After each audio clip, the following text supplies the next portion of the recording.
Welcome to another episode of the Whole Human Podcast. I am your host, Peter Sorgenfrey, and with me today I have Pierre Pignault, who is the founder and CEO of MailSoar. Pierre, welcome on the show. Peter, thank you so much for having me. It's a pleasure. So, for the people who don't know you, Pierre, and there might be a couple of the people watching this or listening to this who have not come across you on social media, It should who be, are yeah. you? What are you doing? What's MailSoar all about? Mailsoar is a consulting company. We help email senders all over the world try to achieve the best possible deliverability and security for their email communication. So it really translates into auditing and implementing sets of best practices, whether it's technical or kind of like human behavior management, which I believe is a really big part of it as well. The goal is to get their emails to land in main inbox and to also reduce as much as possible the risk of some type of frauds happening through emails, right? So this is our sole activity. This is the only type of consulting we provide. We don't do marketing, campaign management, and all of that. We just care about So you're solely focused on deliverability and yes, the avoidance of fraud in the email chain system. exactly. Deliverability and security for email communications. Very well put. Now, I'm not an expert in this field, but it seems like there's a ton of companies doing email deliverability consulting or services of that kind. So what prompted you to get started with this? Why did you start the company? So I think first of all, I would like to address the fact that you're saying there's a lot of company that are doing it. Obviously, a lot is quite, depending on what you consider a lot, right? But I don't think actually there's a lot of it. It's kind of a new thing. We do have Okay. obviously competitors and people, but you're talking about a handful of company in the world that are actually specialized in this and that are not tied to a specific sending platform, right? So you go on any kind of platform, you may be able to get some support with your deliverability, but it's going to be really tied to the platform. And it's also going to be software support type, like tickets, right? You just Mhm. ask the questions and you get the answer. We work with all platforms and we really kind of like have a hand holding posture, which is different than what you would get from typical support, right? And this is why Right. we're able to differentiate ourselves from that kind of help. So I'm Now, I'm maybe making the common mistake of putting you in the same bucket as some people like ConvertKit or MailChimp or some of these other services, which basically just allows me to send email, but they don't exactly. necessarily help me make sure that that email ends up in the inbox it's intended for. Yes, we do not deliver any emails. We're not a software provider. We don't have a tool for you to deliver email. We come in when you already have a tool or when you want to set up a tool and you want to make sure you have the best possible return on investments on your efforts with this tool. Got it. And so why did you start the company? A few reasons. I worked in the US after my master's was done in France, and I was an intern, and as you may be familiar, you usually give the interns some little task that he cannot mess up too much, right? And one of the Mhm. tasks I had was making sure that the company were delivering the emails that they had to do. It was a SaaS company located in San Diego. Now it's called Cloudbeds. They really went to do an amazing journey. I was in charge of making sure that anybody sending emails from support to sales team to product marketing was essentially delivering them to the right person and was delivering them properly. And this was kind of like back in, I would say, 2014 to 2017. And the landscape, the technical landscape of email was getting a little bit more complicated to the point where I realized that essentially what I was doing was kind of like unique, at least within the realm of the company. Mhm. And US visas are difficult to extend and maintain. if you're not a citizen, it's difficult to stay over there for a long time. So I had to come back to France, and I wanted to continue doing what I was doing, right? So I continued working for this company, and I realized, well, I can actually probably propose these services to other typical company in their field or SaaS companies, because if it helps this one, maybe it helps another one, right? And this is really how this started. This was the desire of me to be having work at home. I didn't feel like I wanted to be in an office. I didn't very much feel like I wanted to have like the whole kind of typical, teammate and all that structure. Hmm. I wanted to I was really into investigations, data. I've been playing a fair amount of poker in my life, and this is also something that poker is a lot of analytical skills and statistics, and deliverability, the way you audit clients, is also really based on number. So I was actually having a very decent time doing email deliverability for my clients, and I started doing it more and more.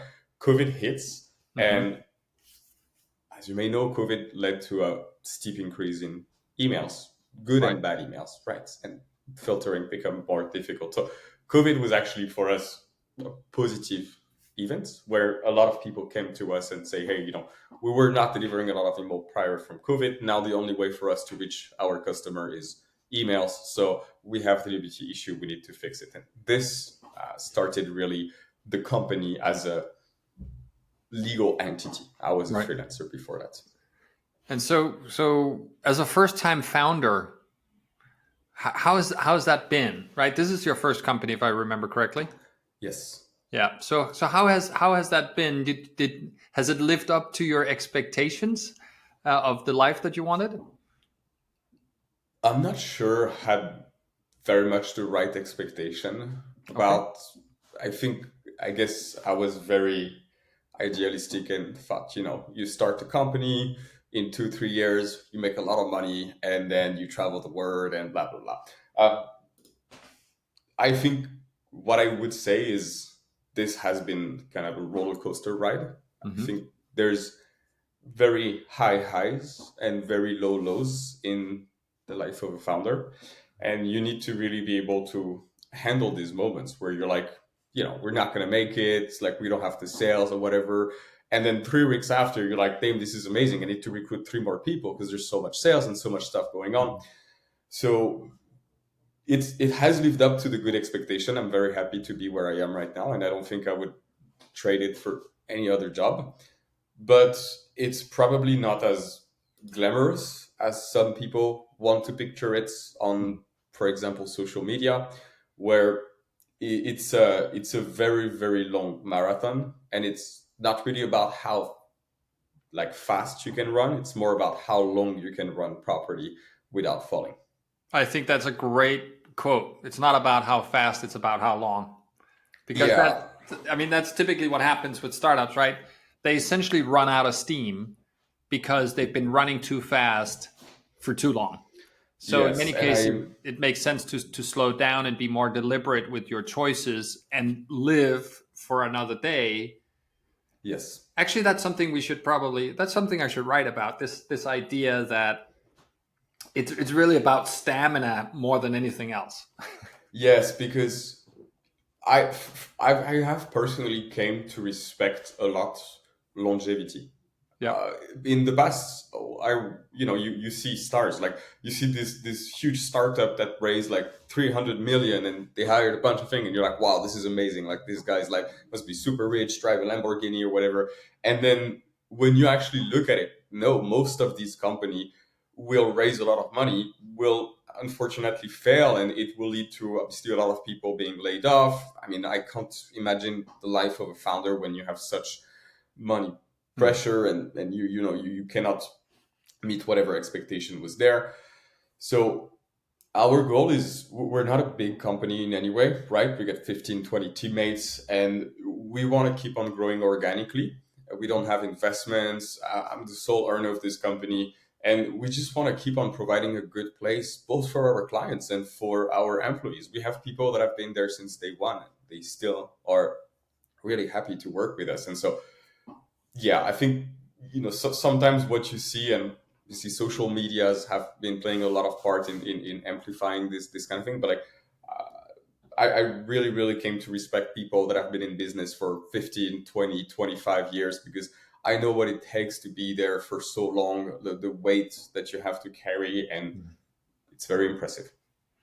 When we spoke before this episode, we chatted a little bit, and you said something along the lines of you didn't feel like you built a strong foundation from the start. Do you remember that part of our conversation?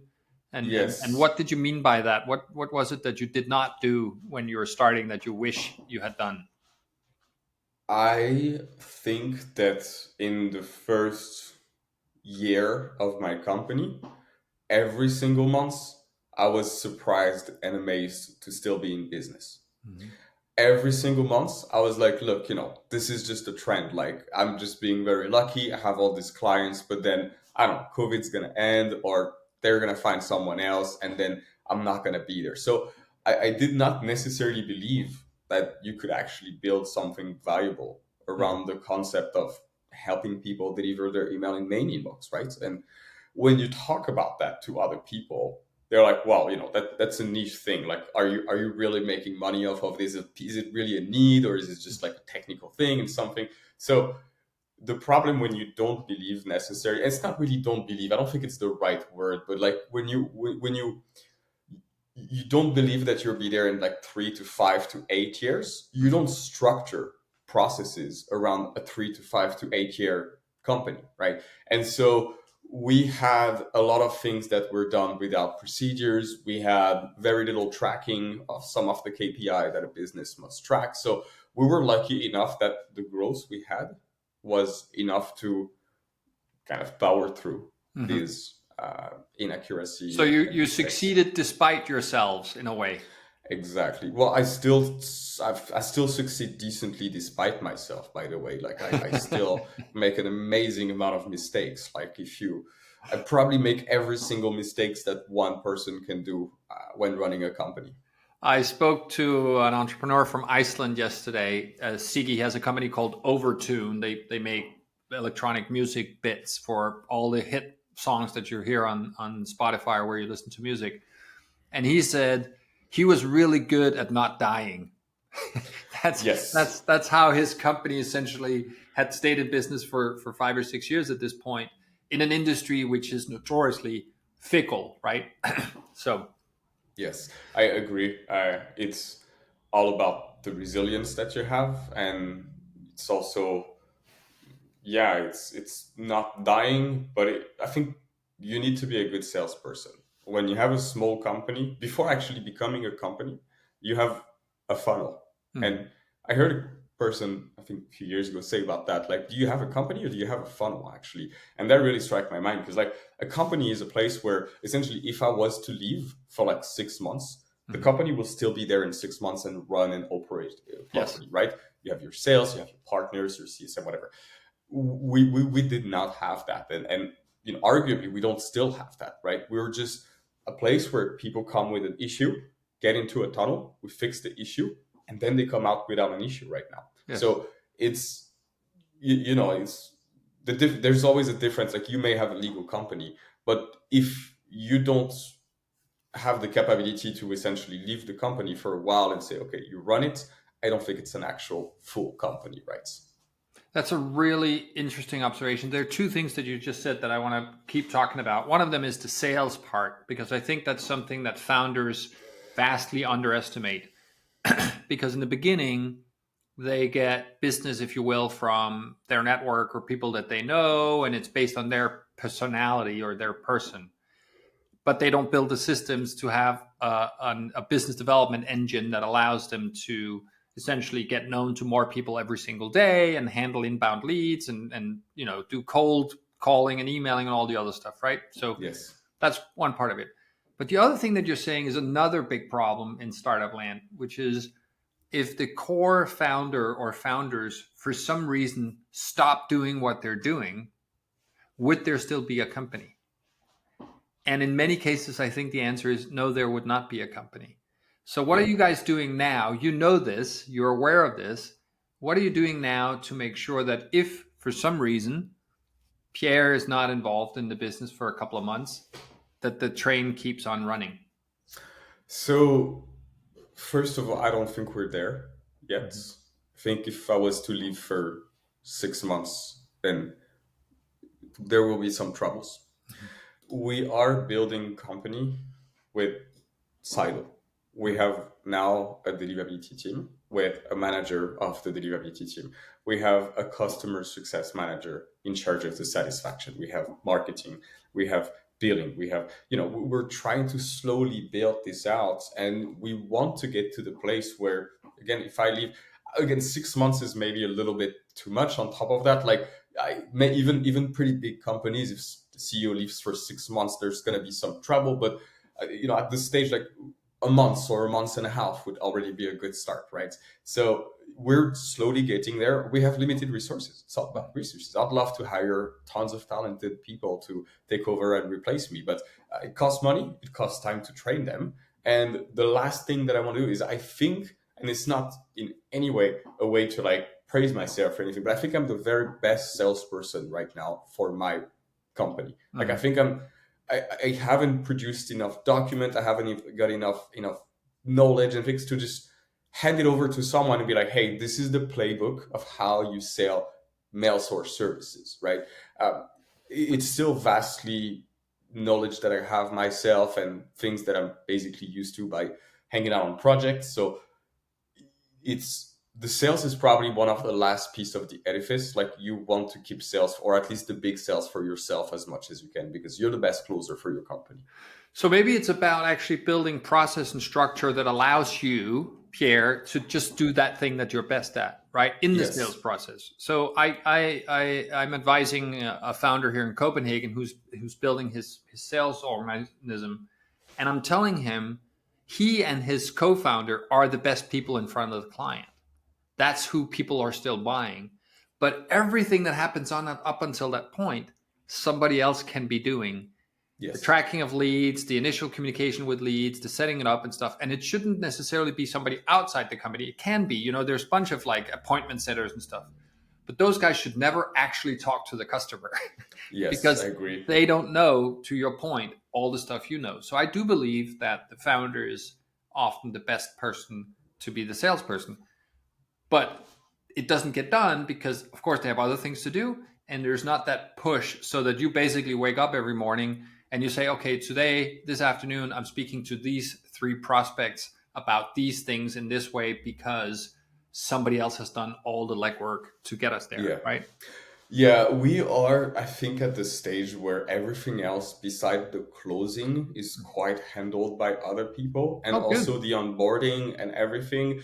But we get a really large amount of meeting. Like, I'm talking, anywhere from 70 to 120, 130 meetings per month. And this really, I mean, every meeting is a 30 minutes meeting, right? So Yeah. you can quickly make them up. Some of them will not show up. Some of them will be shorter. Some of them don't need our help really. But at the end of the day, most of my time is spent talking to people Mhm. and, really trying to, I'm not even saying closing anything, because I don't believe like you need to get in this sales call with the thoughts of closing anything. You don't really Mhm. know.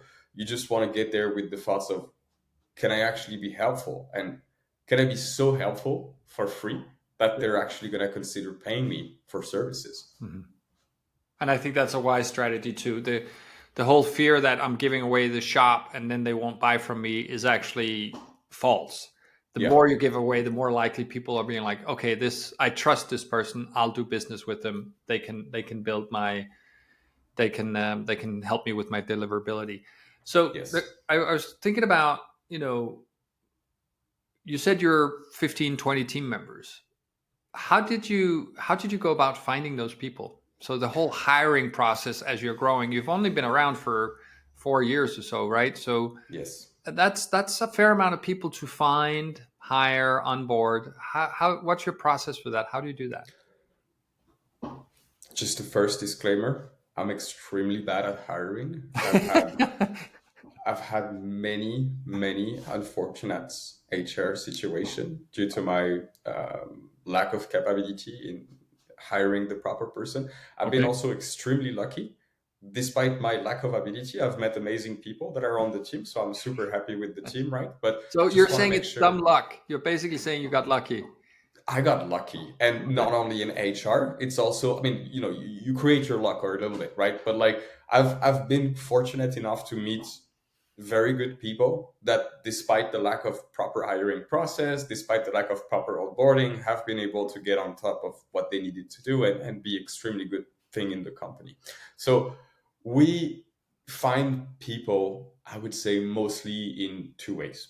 Mhm. The first one is, we have a network of people that we know are doing email deliverability, whether it's another company or a freelancer, and we can give them some part-time work. And if they do really well, then we hire them full-time. This Mhm. is, I guess, one of our preferred way of doing that, because it allows a lot of flexibility. You start, we give you a couple of clients. If you're doing well, you stay. If you're not doing well, There you we'll go. just end the collaboration and we'll just redirect the clients to someone else, right? So obviously, what this requires is to have a large pool of people, because not everyone will be available, not everyone will be within the budget that you have, and not everyone will do well at the job. So you need to hire, almost three times the amount of people that you want to finish with like a stable team that actually does its work properly. Mhm. The second means for us of hiring is, we simply have a partner in France, a HR company, that a recruiting company that they know our requirements. They kind of like on the market, and whenever they see a resume or someone that could be interesting for us, they just send us over, hey, what do you think about this person? If it's the right time, if it's the right person, we set up an interview. And this is how we got most of the people that we have on. In France, we have something called CDI, which is kind of like the long-term legal employment in France. We Mhm. also have teammates outside of France that are in freelance, right? So most of the French people have came through agencies and recruiting company which have given this profile. The acknowledgement that you're not good at hiring is also an interesting one. A lot of founders feel that way. And I think it's because they hire with the heart in some way, right? So they see Totally. something and they kind of fall in love with the person, not romantically, of course, but with the idea of the person. And they're like, and I need some hands, and let's just go. And then they kind of throw away sort of logic and reason and testing. So that's another a very common theme. Yeah, I What's agree, the and I think you also have the time pressure. yeah? You're usually not like, I guess, bigger companies which have very defined cycle. They're like, okay, 2-3 years we're gonna need X amount of people, so we start the round, we try them out, and so on. You're usually kind of hiring in a rush. Like, dude, I got like 20 clients who just showed up. I need someone. I have 2 weeks to find him, and so you get to someone and you're like, well, he actually looks like he could do the job, even though you didn't Get him in the evaluate that boat. properly. You're like, yeah, get him in the boat. So, and yes, it's definitely a lot of non tangible factors that come into that decision. But I also think that you're dealing with humans, and this is the beauty and the difficulty of humans. Like, you may actually fill up everything, even from a tangible standpoint. You may be perfect for the job, but in 3-4 weeks, something happened. It doesn't even have to be with us. Your girlfriend is dumping you, and you're just so sad that you just want to throw everything, so you don't show up for 3 weeks. You find a new job that you really liked and you didn't know it was there. So Life it's happens. human management, right? So Yeah, it's a tricky one. So I've hired more than 300 people in my career. I'm good at it. I'm really good at hiring. But I also spend when I was the CEO of my last company, I had 70 people in 5 countries, and I reckon I spent at least 60 to 70% of my time on talent. wow. Right, and I could do that because I very quickly got other people to do a lot of other stuff. So the folks that I hired, my first layer I hired, the first 3 people I hired were folks that essentially took care of running the business, so I could focus on finding Okay. more people, right? But there are different ways of doing it. I think the most important piece of advice that I give people that are feeling that they're bad at hiring is, yes, use experts externally, but probably most likely it's because you're not spending enough time on hiring. Oh yeah. And if that's the case, figure out what else needs not to be done, right? It's about Yes. delegation and sorting out through all the things you need to do so that you can spend as much time as you need on the hiring bit. Pierre, we're coming up to the end here. If somebody is listening to this or watching this, because it's also going to be on YouTube, Um, what piece of advice would you give somebody thinking about starting their first company, thinking about becoming a first-time founder? What would you tell them? Do it, Yeah. but don't try to achieve whatever necessarily dream or idea you have. Really go with an open mind of saying, look, I need to provide value.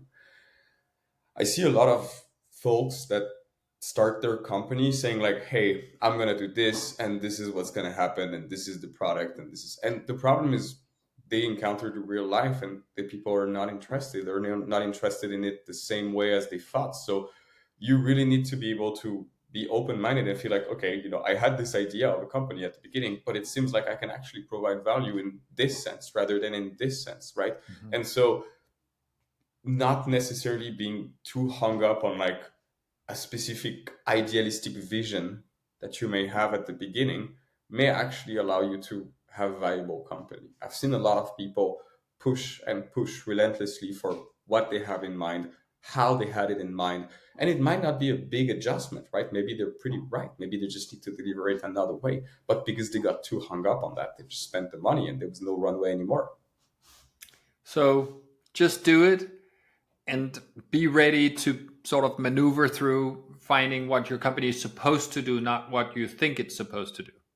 Yes, yes. I think that's probably one of the. There will be tons of advice, right? It's difficult to to just select one, but this and then I think the only thing that I want to say before I guess stopping to talk, but one thing that I've heard is you cannot control the wind, but you can adjust the sail.